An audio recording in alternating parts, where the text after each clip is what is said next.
Hola a todos, los saluda el profesor Ernesto Tadeo del curso de Biología y el objetivo de este video es plantear las preguntas más frecuentes en los exámenes de admisión para Villarreal y que puedas asegurar un puntaje perfecto de cara a este examen de admisión.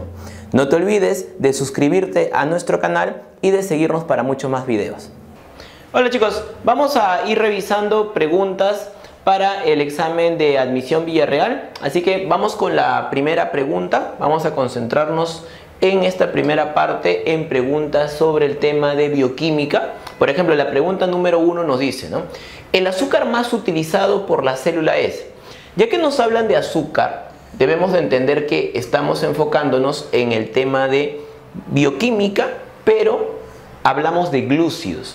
Y si nos hablan de la célula recuerda que su fuente energética inmediata para que por el proceso de respiración celular lo pueda degradar y obtener su energía en forma de ATP, eso viene a ser la glucosa. Ahí tu clave sería la letra B. Recordar que la fructuosa es el principal azúcar que encontramos, por ejemplo, en las frutas y que sirve de combustible, pero para células como los espermatozoides. Sin embargo, esta es la principal fuente, hablando de las células en general, la glucosa.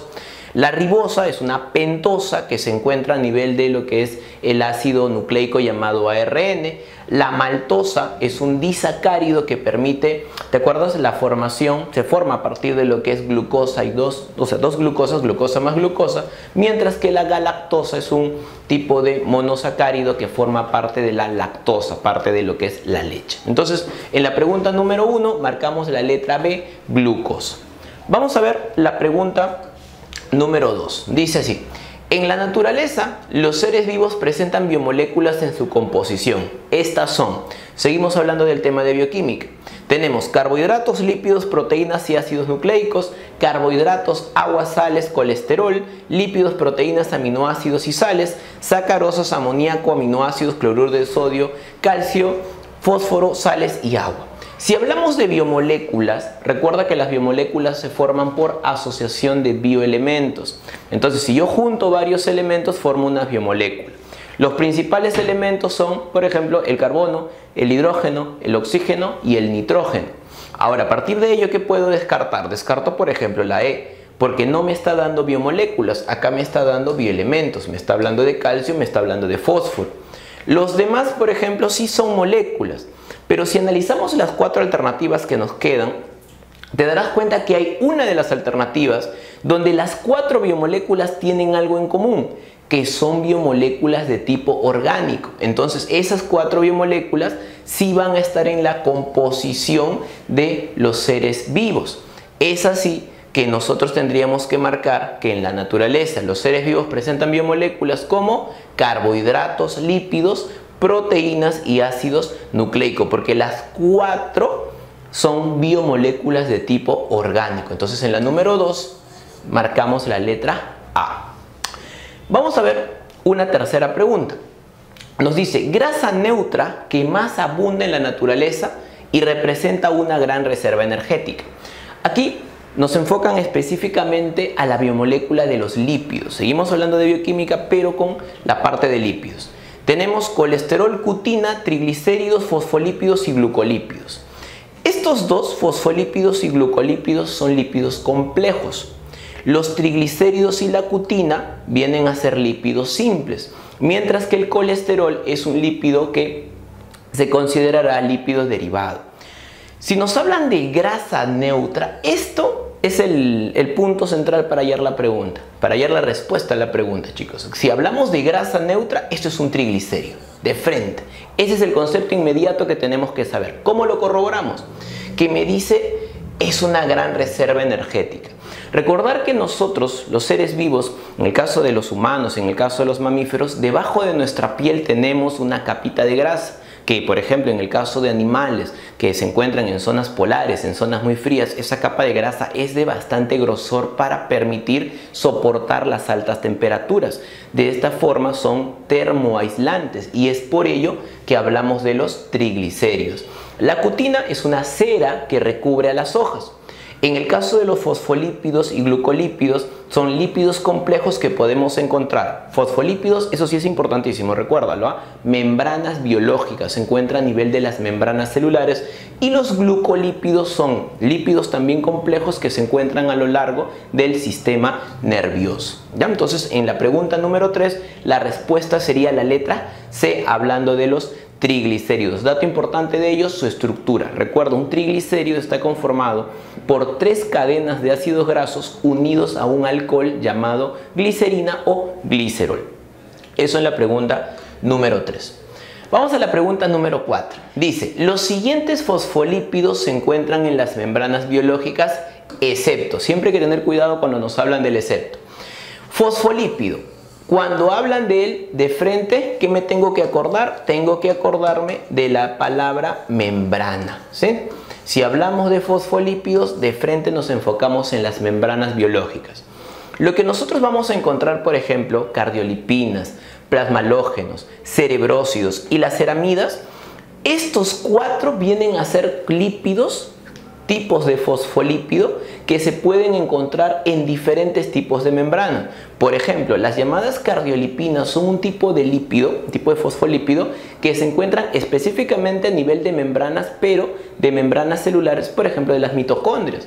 Entonces, si nosotros hablamos de cuál de estos no sería, las ceramidas lo son, los cerebrósidos los podemos encontrar, los plasmalógenos, pero lo que no vamos a encontrar es los triglicéridos, porque recuerda que los triglicéridos vienen a ser lípidos de reserva que se almacenan debajo de la piel, no tienen una función estructural en lo que es la conformación de membranas celulares. Así que en la pregunta número 4 marcamos letra E para referirnos a los triglicéridos. Pregunta número 5 dice, son fenómenos de las proteínas. Asumamos que esta palabra fenómenos por funciones, para poder darle un sentido a lo que nos plantean dentro de las alternativas. Me dice generar y transmitir impulsos nerviosos.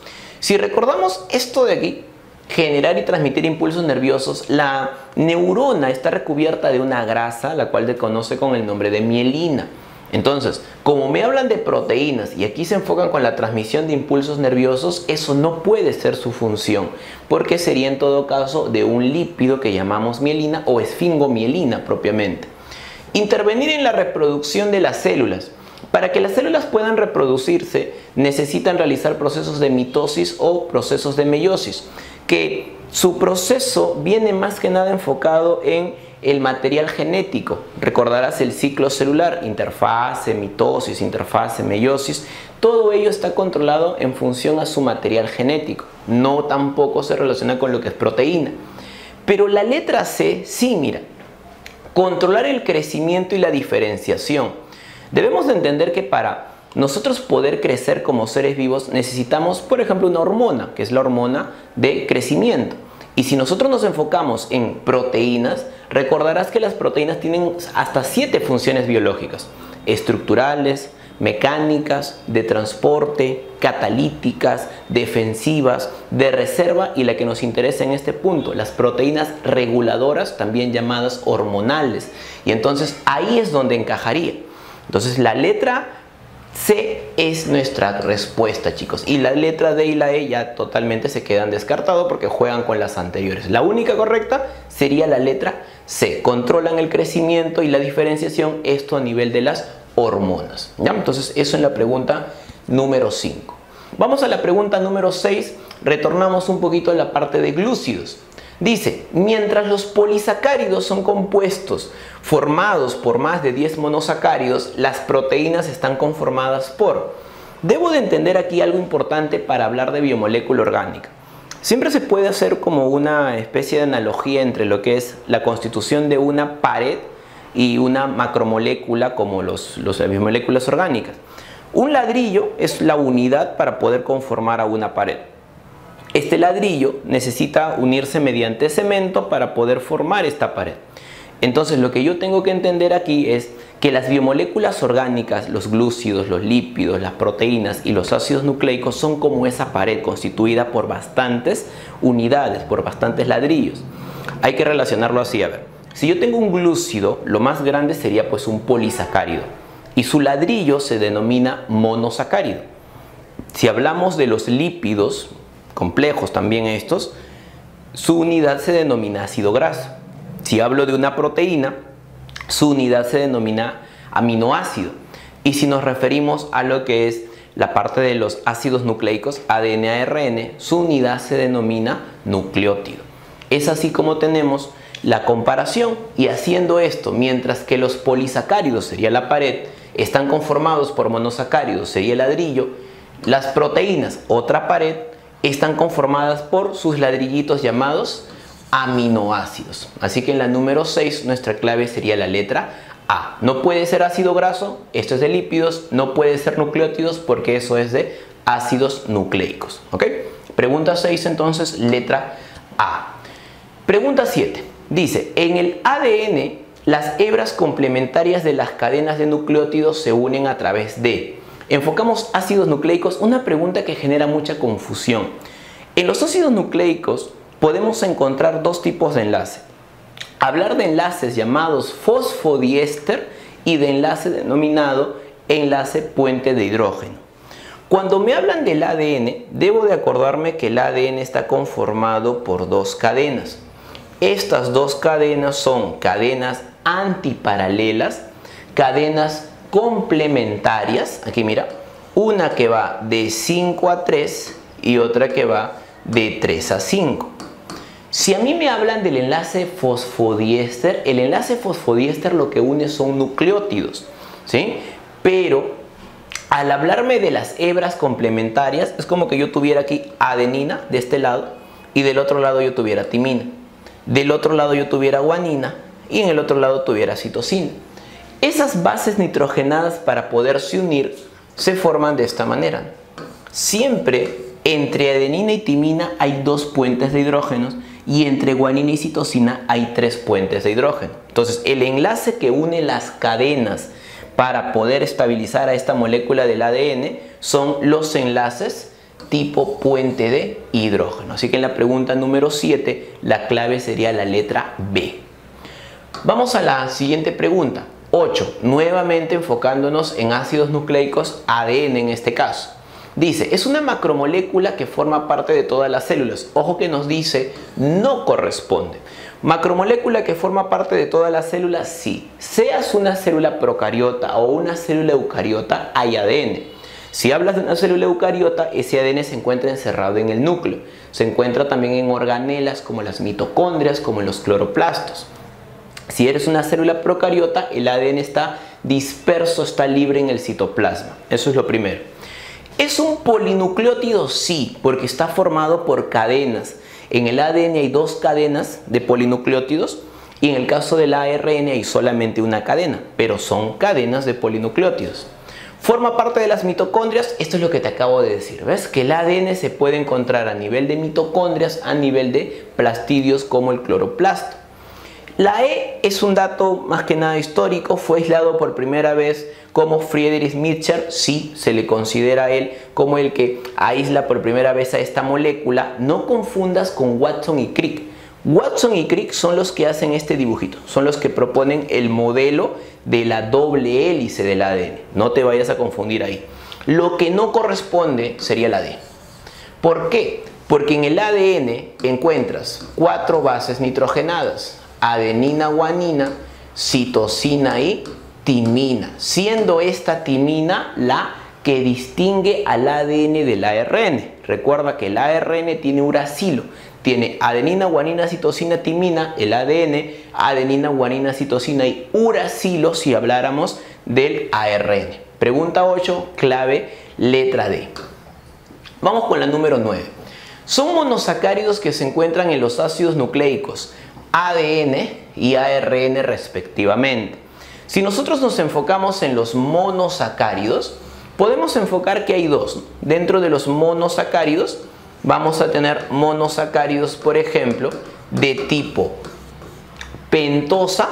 ¿Ya? Tenemos monosacáridos de tipo pentosa y tenemos monosacáridos de tipo hexosas, ¿sí? Dos monosacáridos. Las pentosas son 3 y esas pentosas son las 3 que sí o sí tienes que tener ahí bajo la manga. La ribulosa, que es una pentosa que permite que se dé lo que es la fase oscura de la fotosíntesis. Y las otras dos son pues la ribosa y la desoxirribosa.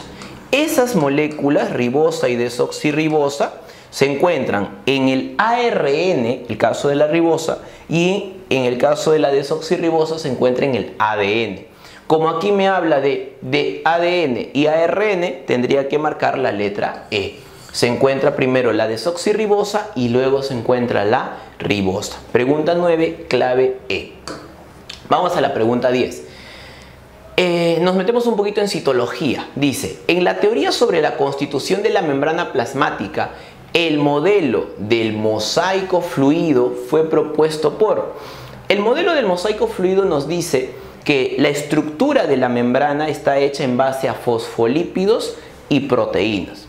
Esos fosfolípidos y proteínas se estructuran en un arreglo al cual dos científicos llamados, por aquí, Singer y Nicholson, esta sería mi clave, mosaico fluido propuesto por Singer y Nicholson, le van a denominar el modelo del mosaico fluido, donde nos dicen que hay fosfolípidos que se representan así, como una cabecita y dos patitas, y estos fosfolípidos se organizan en una doble capa de fosfolípidos o una bicapa lipídica, donde se asocian algunas proteínas que pueden ser integrales o periféricas, y además de tener más fosfolípidos formando una doble capa, a esto se puede asociar lo que es algún tipo de lípido adicional como el llamado colesterol. Siendo así, la estructura de esta membrana celular una bicapa lipídica, formado por estos dos lípidos, fosfolípidos y colesterol, que se unen a proteínas integrales y también proteínas periféricas. Así que en la pregunta 10 tenemos a Singer y Nicholson. Pregunta 11. Dice, son sustancias nutritivas contenidas en las células. Sustancias nutritivas. Si te percatas, de la clave A, B, C y D son entre organelas, ¿sí? Entre organelas y por ahí una que otra macromolécula. Pero la mayoría son organelas y las organelas no son sustancias nutritivas. Como las organelas no son sustancias nutritivas, entonces no tiene nada que ver la B, no tiene nada que ver la C y me quedaría descartando también la D y también la A. ¿Por qué? Porque hay lisosomas y ribosomas. Eso no es sustancia nutritiva. ¿Qué es sustancia nutritiva? Proteína, carbohidrato y lípido. Pregunta 11, marcaríamos entonces la letra E. Esas vienen a ser sí macromoléculas que puede utilizar la célula para obtener energía. Pregunta 2. Los principales constituyentes de la estructura de la membrana celular animal y o humana, dice. A ver, como me hablan de una membrana celular, dice lo siguiente. A ver, ácidos nucleicos no. En la membrana no existe ADN, no existe ARN. Así que ya descarto esto. Y también podemos descartar lo que es aquí la letra C porque me habla de vitaminas. ¿Qué más podría buscar aquí? Podríamos buscar, por ejemplo, la composición. Los fosfolípidos son un tipo de lípidos, son un tipo de grasa. Podría ser entonces la B, la D y la E, porque mira, acá tenemos fosfolípidos, aquí tenemos grasas. Si hablamos de las proteínas, también hay proteínas. La E no tiene proteínas, fíjate, entonces descartaría la E. Me quedo entre la D y la B. Hay carbohidratos, hay proteínas y hay grasas. Debemos de tener mucho cuidado aquí, ¿por qué? Algunos autores consideran al glucocálix, que está formado por carbohidratos, como parte de la membrana. Sin embargo, aquí nos están enfocando en la membrana principalmente. Y entonces en la membrana principalmente lo que abunda es fosfolípido y proteína. Eso es lo que más vamos a poder encontrar. Siendo así entonces la pregunta 12, la letra D. ¿Por qué no lo de los carbohidratos? Porque los carbohidratos se encuentran específicamente en la parte superior de la membrana, que es el glucocálix. ¿Ya? Entonces ahí marcamos la letra D para enfocarnos en la membranita. Pregunta 13 dice, el elemento esencial y necesario en toda célula viva. aquí nos estamos enfocando en el tema de citología. Ojo que me dice el elemento esencial y necesario en toda célula viva y no me especifica si es eucariota o procariota. Si fuese eucariota, marcas núcleo, porque es el lugar donde se concentra el material genético, el lugar que dirige las funciones celulares. Pero al no decirme que es eucariota o procariota, las dos, ¿qué cosas sí tienen en común? El citoplasma. En una célula eucariota hay núcleo, hay citoplasma donde se encuentran las organelas para cumplir diversas funciones biológicas. Y en el caso de lo que es la célula procariota, el citoplasma es el lugar donde se contiene el material genético. Entonces, así en la pregunta número 13, la clave mucho más pertinente sería la letra B. El citoplasma es el lugar donde se puede decir que es la parte esencial y necesaria para toda célula. Vamos con la pregunta número 14 para este examen de Villarreal, chicos. Dice, es función de la mitocondria. Recuerda que la mitocondria es una organela de doble membrana que tiene por función la síntesis de energía en forma de ATP. Entonces, ahí está, mira, síntesis de energía y síntesis de ATP. Ahora, profe, ¿marco las dos? No, porque acuérdate que esto de aquí tiene que ver con ¿qué? Tiene que ver con el proceso de respiración celular. Cuando la célula realiza respiración celular, esa respiración celular permite la liberación de energía y permite también la síntesis de ATP. O sea, son tres procesos que están relacionados. Así que la clave tendría que ser la letra D. Todas las anteriores. Síntesis de ATP permite la liberación de energía en forma de ATP y esto se obtiene gracias a la respiración celular. Vamos a la pregunta número 15. La síntesis intracelular de las proteínas ocurre en... para formar una proteína hay dos organelas que pueden participar, lo que es un ribosoma y lo que es el retículo endoplasmático rugoso. Recuerda que el retículo endoplasmático rugoso tiene ribosomas. Ahora, viendo las claves, descarto entonces lo que tenga aquí Golgi, por ejemplo, no puede ir, aparato de Golgi no puede ir, y me quedo con retículo endoplasmático. Busquemos aquí, esto también no va, citoplasma y núcleo tampoco. Me quedo con la B, me quedo con la E.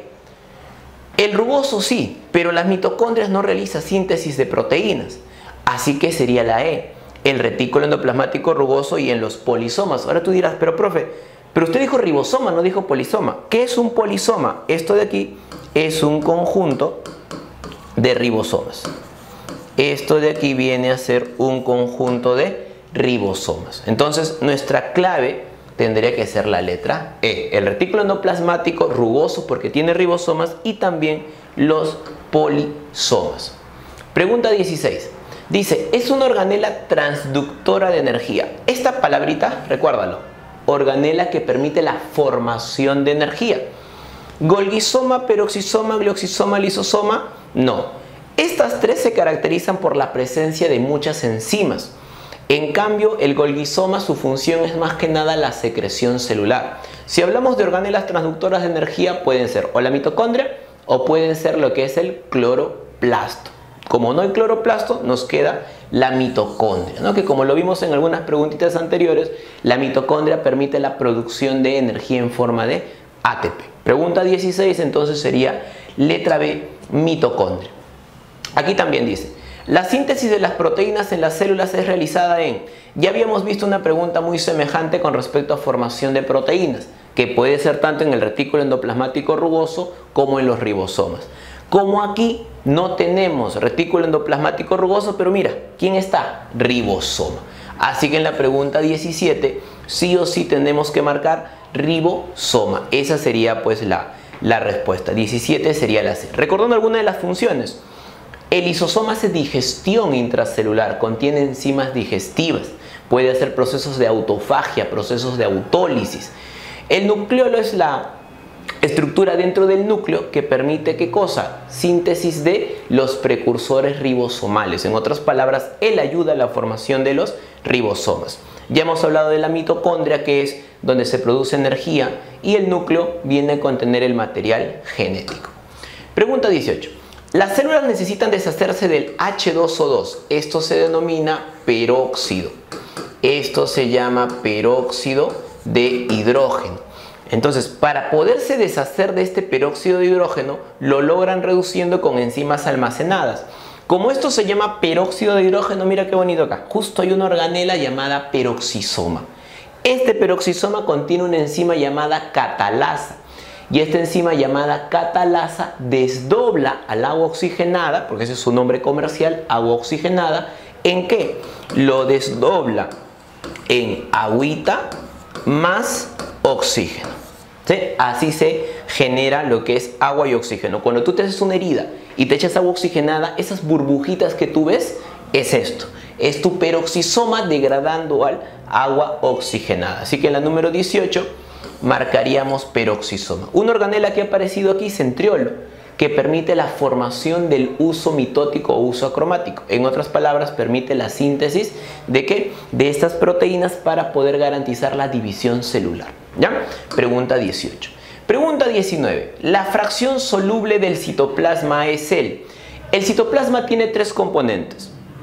Están las organelas, que son las que cumplen diversas funciones.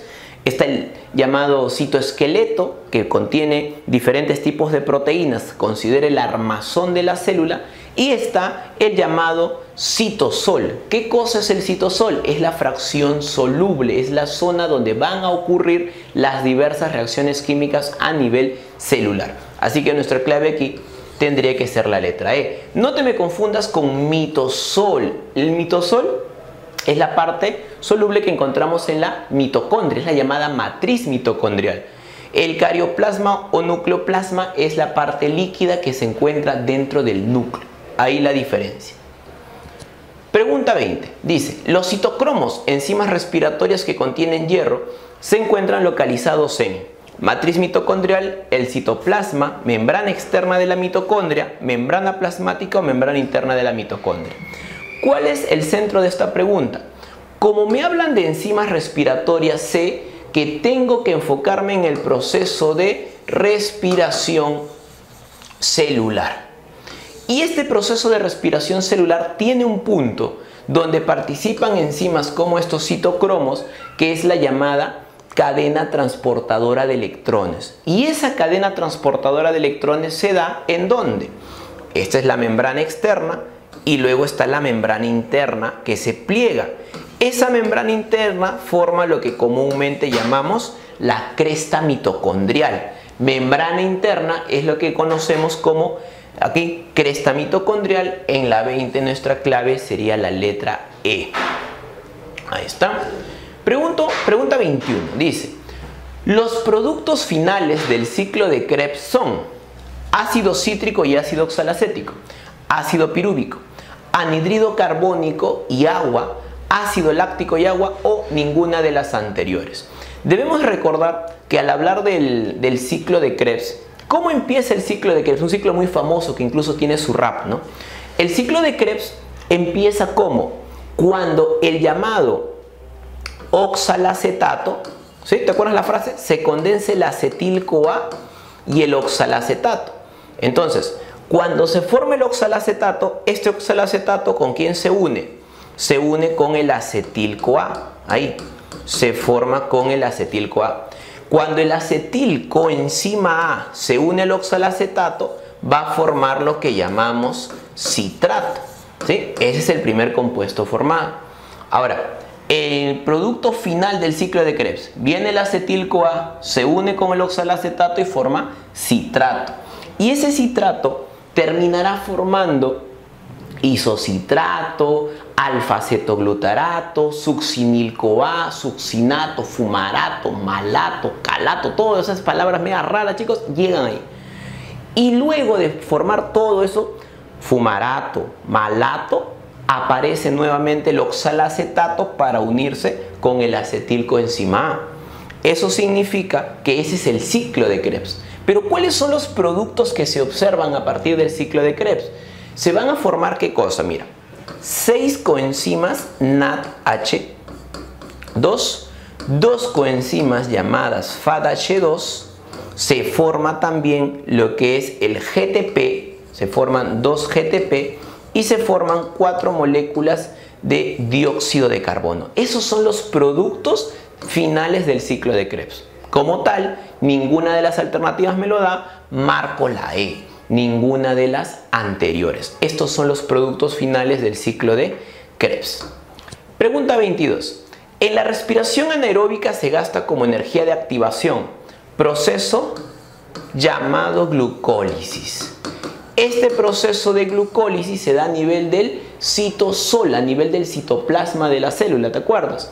Y para que se pueda dar la glucólisis, esta glucosita se debe convertir en piruvato.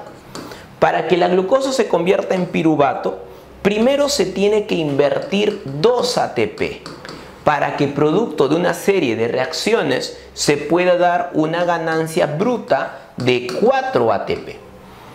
Si nosotros buscamos hallar la ganancia neta, es de 2. Lo que gasto, lo que invierto, lo que gano de manera total, ¿sí? De manera bruta, y mi gasto neto, mi ganancia total aquí. Entonces, inversión, ATP de ganancia, esto, ganancia bruta, ATP de ganancia neta. ¿Cuánto he invertido? ¿Cuánto he gastado? 2 ATP en la pregunta número 22. Continuamos con la pregunta número 23. En este caso hablamos un poquito de evolución. Dice, identifique el autor de la teoría evolutiva compatible con el siguiente enunciado. La diferenciación entre especies opera de manera progresiva sobre las variaciones individuales, permitiendo la supervivencia y reproducción de algunos individuos en desmedro de otros.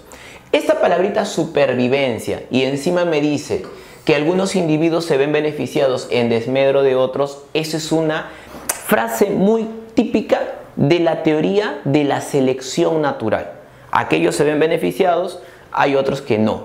Entonces, ¿qué ocurre? Tenemos Darwin, Lamarck, de Bryce, Oparin. Un poquito recordando, Lamarck nos habla de la teoría, ¿te acuerdas? ¿Te acuerdas de la jirafita de cuellito alto, de cuellito corto? Ahí nos está hablando de ¿qué? De las herencias de caracteres adquiridos, ¿sí? Eso nos habla Lamarck. Pero la pregunta se relaciona con selección de tipo natural. Entonces en la 23 nuestra clave sería la letra A. No te vayas a olvidar que de Bryce te habla del mutacionismo y Oparin tiene que ver con la teoría quimiosintética del origen de la vida. Entonces 23, clave letra A. Dicen aquí, integran en la cadena respiratoria mitocondrial los siguientes compuestos, excepto en la cadena respiratoria nosotros encontramos la enzima ATPasa, la ATP sintetasa, donde es que se va a poder formar la energía, la ubiquinona, los citocromos y las flavoproteínas. Pero así como está, el NAD oxidado, él no forma parte de nuestra cadena respiratoria. Esta es la coenzima que más bien se va a reducir para poder ganar hidrógenos y convertirse en coenzima NAD reducida, NADH2, y ese NADH2 utiliza estas enzimas para poder realizar lo que es este proceso de cadena respiratoria, ¿ya? Entonces aquí en la 24 nuestra clave sería la letra D, ¿ya? 24 marcamos D. Pregunta 25, proceso de mayor producción de ATP. Otra vez, chicos, hablando de energía. Si hablamos de energía a nivel de la célula, 3 procesos. Glucólisis. Esta glucólisis de ganancia me va a dar 2 ATP, ¿correcto? Luego viene mi ciclo de Krebs. En el ciclo de Krebs tengo ganancia neta de 2 ATP, pero recuerda que estos en realidad eran GTP, ¿no? 2 GTP. Hasta ahí tengo 4. Ahora, ¿cuánto se gana por una molécula de glucosa? Se puede ganar entre 36 o 38 ATP dependiendo del sistema de lanzaderas. Y la mayor cantidad se gana en este proceso llamado fosforilación oxidativa. Aquí se ganan 32 o 34 ATP. Entonces, este proceso lo tenemos aquí. Ahí está. Tenemos en la 25 la letra A, muchachos. Seguimos a ver. 26. La primera etapa de la respiración celular aeróbica es la denominada. Si me hablan de la primera etapa de la respiración celular aeróbica, ¿eso sería cuál? Hablamos ahí de la glucólisis, ¿podría ser, chicos? ¿Cómo se da lo que es la llamada respiración? Recuerda que la glucólisis, ¿ya? La glucólisis es un proceso que se da en condiciones anaeróbicas. Entonces, A mí me están preguntando por condiciones aeróbicas. Esta glucólisis luego continúa con lo que es el ciclo de Krebs y luego terminará con la llamada fosforilación oxidativa. Este proceso llamado fosforilación oxidativa, ¿ya? Aquí es donde participa el oxígeno como último aceptor de electrones, permitiendo la formación de la tan famosa agua metabólica. ¿Sí? Dato importante. Pero para yo poder participar del ciclo de Krebs, el producto de la glucólisis, que es el denominado piruvato, ese piruvato se tiene que descarboxilar. A ese proceso se le llama descarboxilación. Entonces, esto es anaeróbico, esto es sin oxígeno, esto de aquí es sin oxígeno. Todo esto se puede considerar parte aeróbica, o sea, ya esto utiliza el oxígeno. Entonces, el primer proceso sería esta descarboxilación oxidativa. La respuesta aquí sería la letra D. ¿Ya? Entonces, en la 26 marcamos diosito. Ahí. Mi 27 dice: la energía total captada por la degradación de una molécula de glucosa desde la glucólisis hasta la respiración celular es de... ¿Te acuerdas lo que te decía? Una molécula de glucosa pasando por glucólisis, descarboxilación, luego el ciclo de Krebs y la fosforilación oxidativa, dependiendo del sistema de lanzaderas, malato aspartato o glicerol 3-fosfato, puede formar entre 36 o 38 ATP. Si yo hablo de la lanzadera malato, forma 38 ATP y la lanzadera glicerol forma 36 ATP. Entonces aquí tendríamos que marcar la letra C, ahí 36 o 38 ATP, ¿correcto?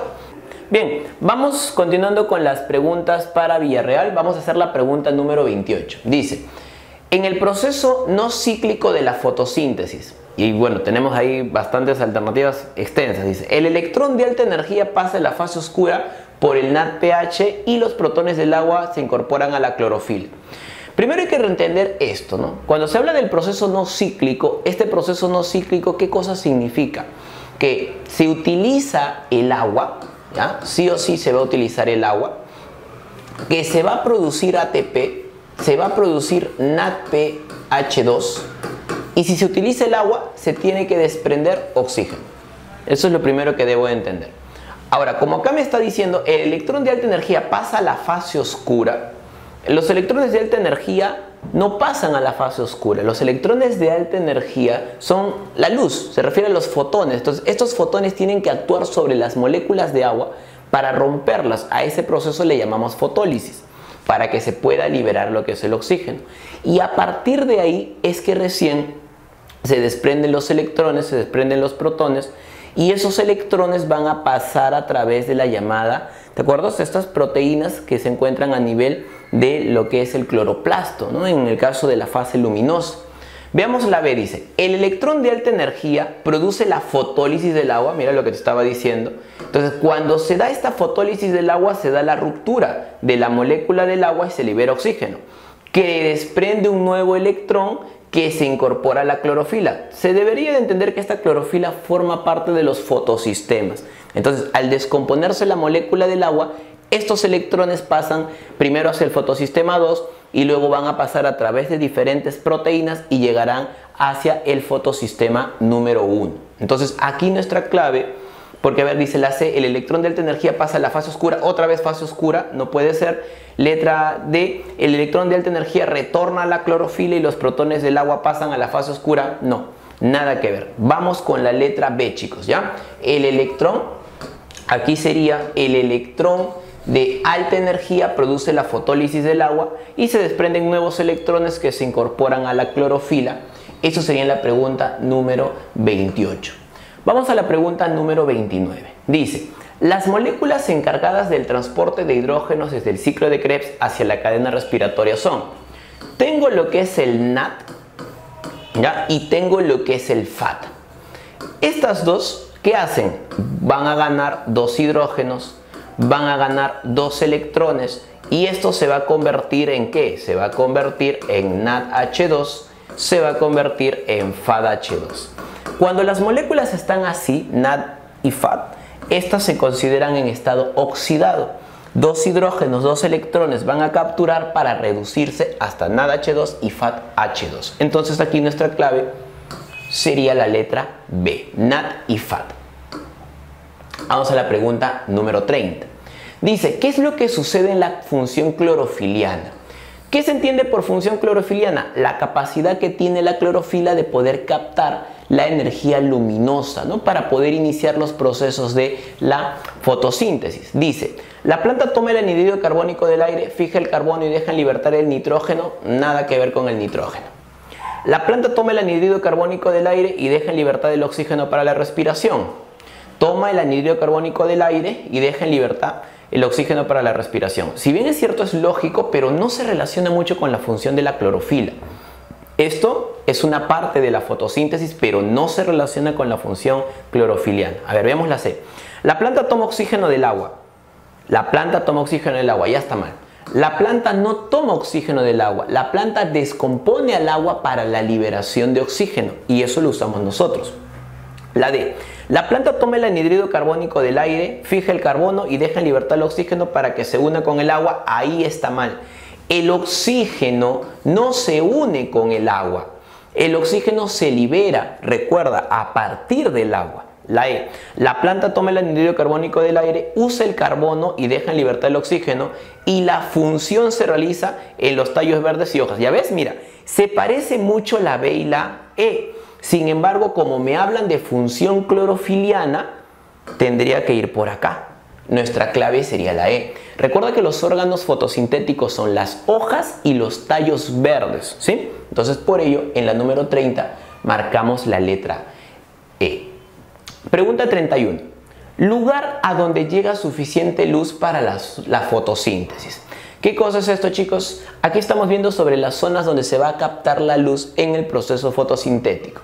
Puntual, este es un dato así bien rebuscadito. ¿Cómo se llama esa zona? Se llama la zona distrófica.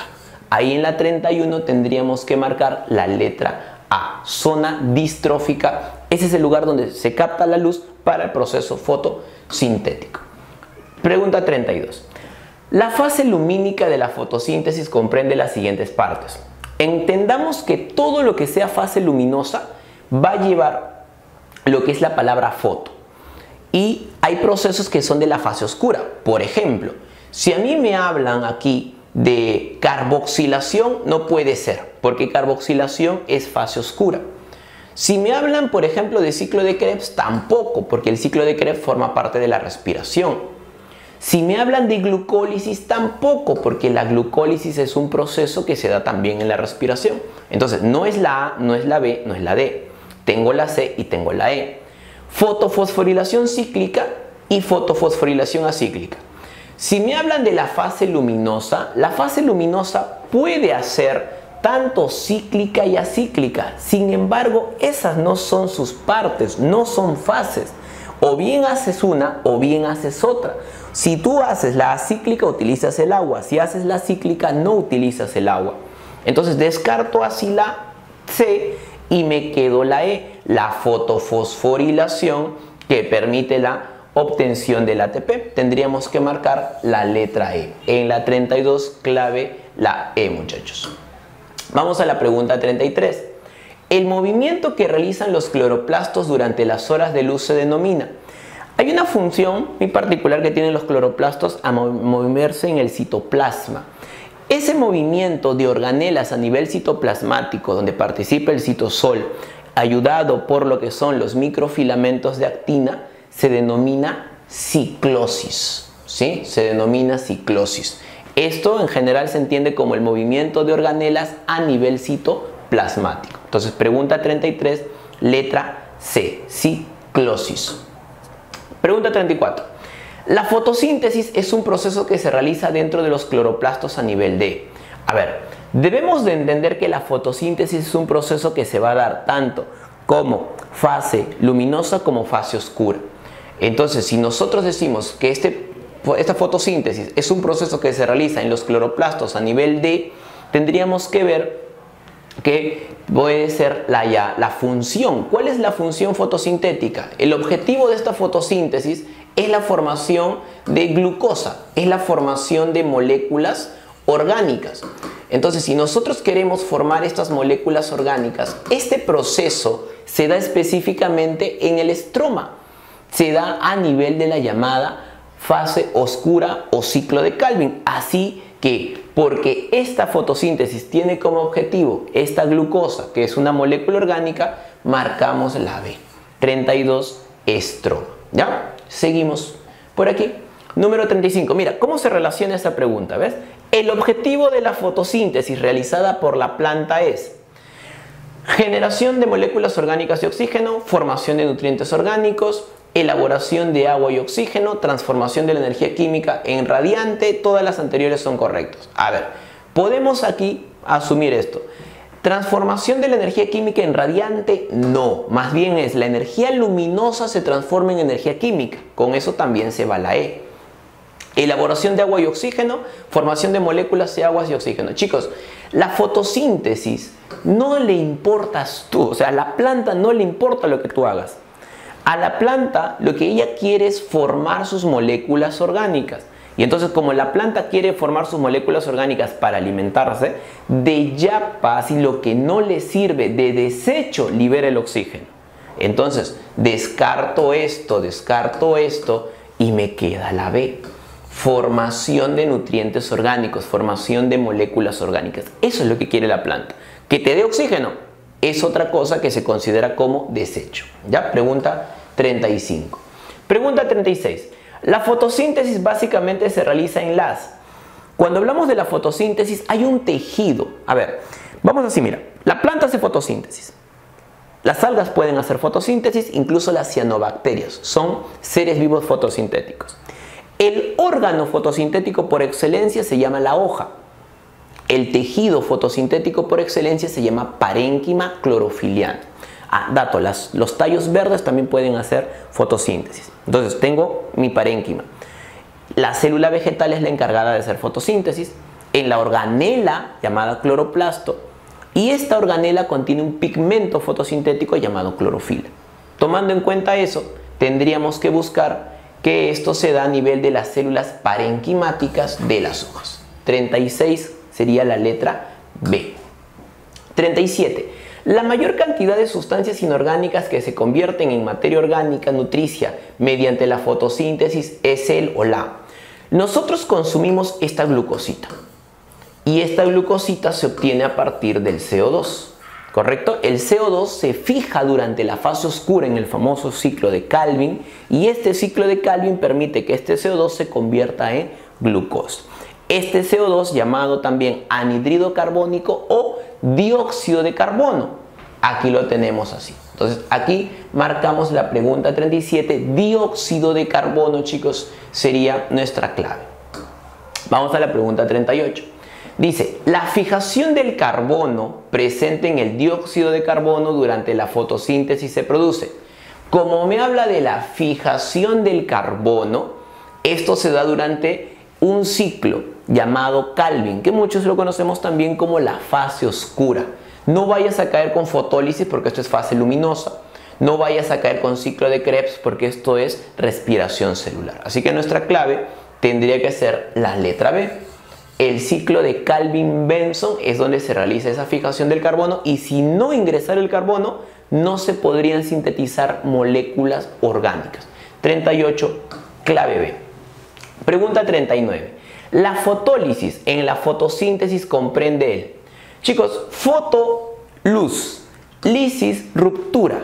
Vamos a romper en presencia de la luz. ¿A quién? Al agua. Rompemos a la molécula de agua, ¿para qué? Para que se desprenda lo que es el oxígeno, los hidrógenos y los electrones.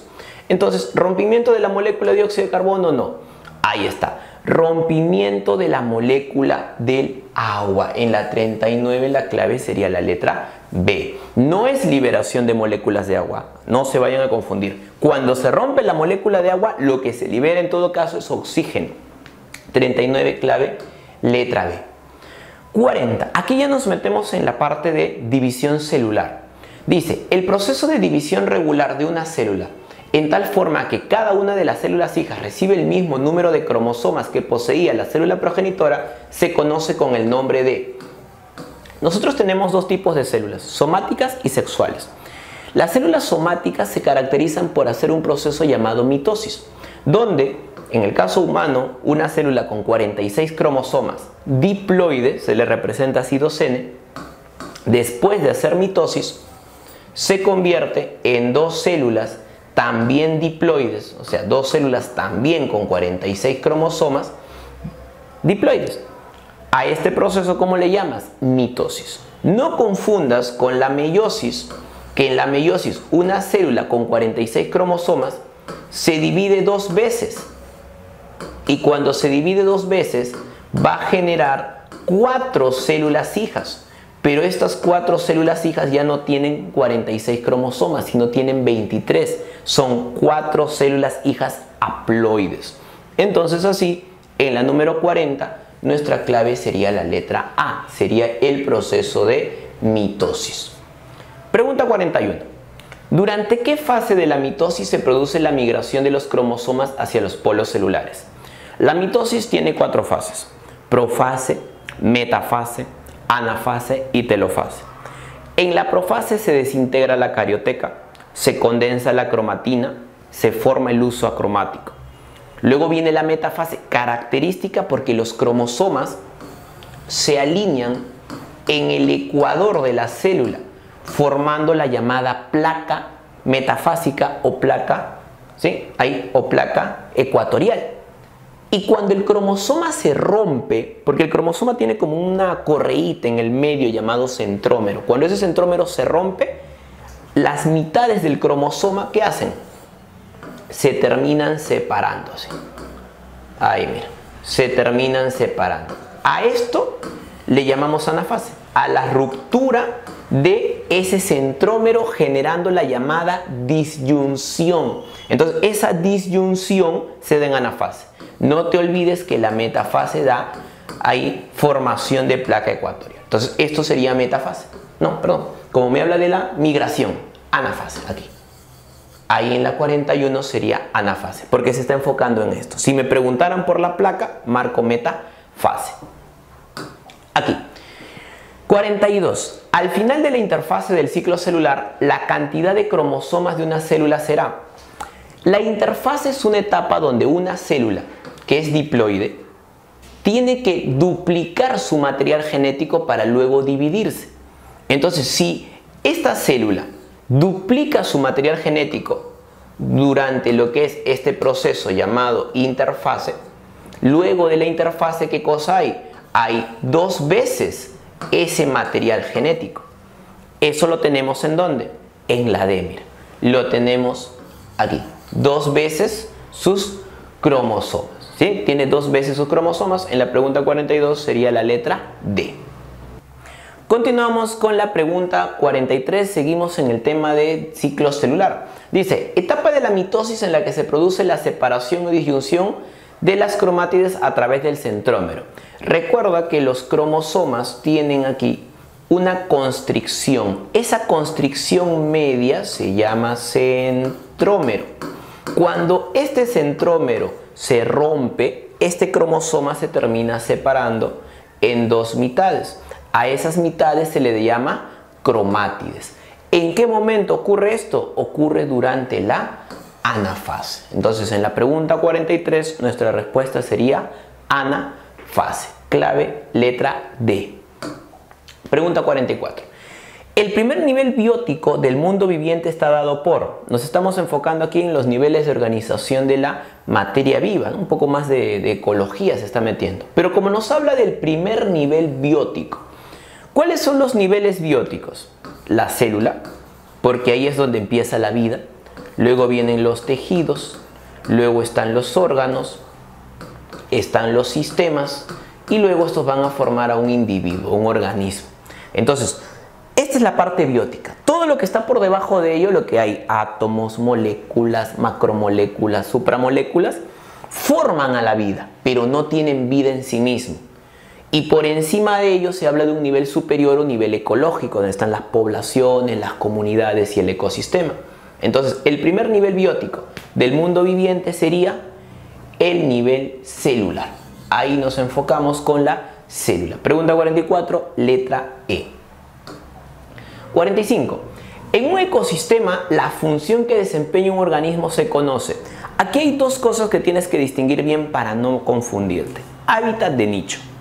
Hábitat y nicho ecológico. El hábitat es el lugar donde una especie se desempeña, es el lugar donde una especie se desarrolla.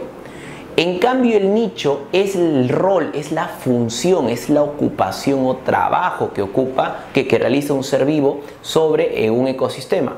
Yo puedo compararlo así. El hábitat es como mi dirección, es mi domicilio. El nicho viene a ser ¿qué? El nicho viene a ser mi trabajo, mi rol, mi ocupación o mi profesión. Como aquí me están hablando de mi función, me están hablando del rol, eso tendría que ser mi nicho ecológico. Pregunta 45, clave letra E. Pregunta 46. Dice, la relación vital que se establece entre dos especies en la cual una se beneficia de la otra sin causarle daño o beneficio se denomina. La especie A dice que tiene un beneficio. La especie B no se beneficia ni tampoco se perjudica. Le pongo una bolita. Esto tiene que ver con ¿qué? Con ecología a nivel de relaciones en el ecosistema. Cuando tú veas estos símbolos, ¿esto qué te indica? Que hay una relación de comensalismo. ¿Cómo es el comensalismo, profe? Una especie se ve beneficiada sin afectar ni perjudicar a la otra. No la beneficia ni la perjudica. ¿Sí? Esto es el comensalismo. Un caso típico es, por ejemplo, hablar de la rémora y el tiburón. La rémora es un pez pequeñito que saca beneficio pegándose al abdomen del tiburón, obtiene comida, obtiene transporte, pero el tiburón no se beneficia ni tampoco se perjudica. Entonces, en la 46, la clave sería la letra B, comensalismo. Pregunta 47. Las algas que viven sobre el caparazón de una tortuga resultan beneficiadas por el sustrato de que disponen. Se trata de un caso de... las algas que viven sobre el caparazón de una tortuga resultan beneficiadas por el sustrato de que disponen. Se trata de un caso de... Debemos de entender algo, que las algas se aprovechan del sustrato que hay sobre el caparazoncito de esta tortuga. ¿Para qué, chicos? Para poder hacer fotosíntesis. Entonces, esas alguitas hacen fotosíntesis de tal manera que se mantienen. Ahora, algo que no nos dice el texto es que la tortuga se puede alimentar de esas algas. Entonces, las algas, ¿qué cosa hacen? Hacen fotosíntesis, tienen beneficio. Y la tortuga también se ve beneficiada porque las alguitas le sirven de comida. Entonces, cuando la especie A está beneficiada y la especie B también, esta es una relación que se conoce como mutualismo. Hay un beneficio para las dos especies. Y mira, ahí lo tenemos. En el 47 sería la letra B. En el parasitismo, una especie se ve perjudicada y otra se ve beneficiada. ¿Sí? En la predación o depredación también una especie se ve beneficiada y la otra perjudicada. ¿Cuál es la diferencia? Que siempre el predador en la depredación debe matar a la presa, debe comérsela. En cambio, el parasitismo, el parásito no mata al hospedero, porque si lo mata, ¿y de ahí de quién se aprovecha? Tiene que sacar beneficio. Entonces, el parásito no mata al hospedero. En cambio, el depredador sí mata a la presa para poder obtener un beneficio. En la 47 sería la letra B, mutualismo. Vamos con la 48, dice. El orden secuencial de los niveles tróficos de un ecosistema. En los niveles tróficos nosotros encontramos que hay productores, consumidores primarios, que suelen ser los herbívoros, consumidores secundarios, que son los carnívoros y omnívoros. Podemos encontrar consumidores terciarios, que vienen a ser los superpredadores. Y también pueden existir, recordar, sus descomponedores. Esta es la secuencia que podemos encontrar dentro de los niveles tróficos. Si nos damos cuenta, dice, herbívoros, carnívoros, productores carroñeros. ¿Quién nos falta? Nos falta, no hay secuencia, mira, no hay una secuencia. La B tampoco hay secuencia. ¿Dónde sí hay secuencia? En la C, mira. Productor, consumidor primario, consumidor secundario. 48, la letra la letra C, ¿no? Porque acá en la D tampoco hay secuencia, en la E tampoco, ¿no? Entonces 48, clave la letra C. 49, un poco de contaminación, dice. El efecto invernadero en la Tierra se produce por... Recuerda que el efecto invernadero de por sí no es malo, porque es lo que permite conservar la temperatura en la Tierra. De lo contrario, nuestro planeta sería muy frío, sería recontra frío y no se podría dar la vida, ¿correcto? Estaríamos a unos de una temperatura que oscila más o menos entre los 14 y 15 grados, podríamos llegar hasta temperaturas bajo cero. Aquí estamos hablando de que esto se genera por la acumulación de dióxido de carbono. Entonces, nuestra clave sería la letra B, la acumulación de CO2, dióxido de carbono, a nivel de la atmósfera. 49, clave letra B. Y hemos llegado a la última preguntita, pregunta número 50, también de contaminación.